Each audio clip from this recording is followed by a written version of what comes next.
As Australia's chief scientist and someone who believes the science in this area of climate change is settled, what do you make of the PM-elect's chief business advisor Maurice Newman today describing climate change as a myth?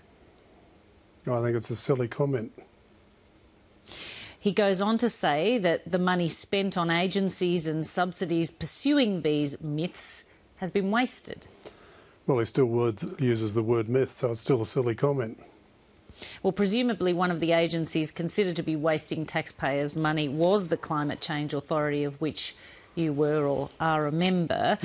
I understand the authority was due to release a draft report next month on whether 5% was in fact ambitious enough a target. Yeah. Are you clear on whether the government intends that report to be completed?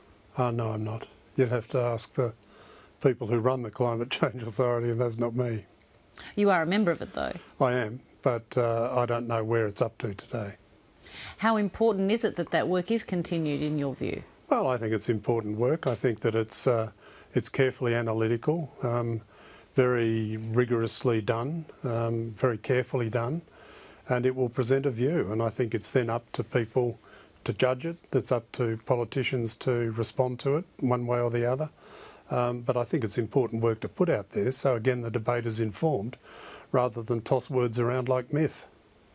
Finally, former Prime Minister John Howard's been booked to deliver this year's Global Warming Policy Foundation lecture in November. The title of his address is "One Religion is Enough." Yeah. Is it helpful to the debate to paint climate change science as a quasi-religion with believers and non-believers?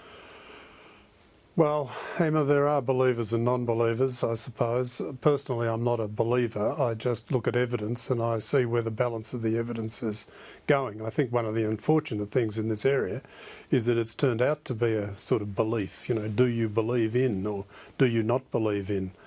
I don't, as I said, I don't subscribe to that view of belief. I think that it's important that we put all of the evidence that we can gather on the table.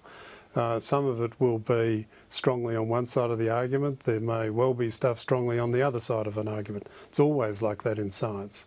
And scientists will work out what the balance of probabilities are. And I think that when we understand that we are talking about the balance of probabilities, we put that evidence out there, we argue that point, people can then turn that into a belief system if they want to. But I don't think scientists do. I think scientists base their argument on evidence, rigorously analysed, hotly debated, allowing for as many sides of the argument as you can that are legitimate and legitimately put forward based on evidence, and they draw some conclusions from it on the balance of probabilities. I don't think there's anything wrong with that. We do that for most of the things in our lives. We work out the balance of probability when we get on an aeroplane or when we cross the road.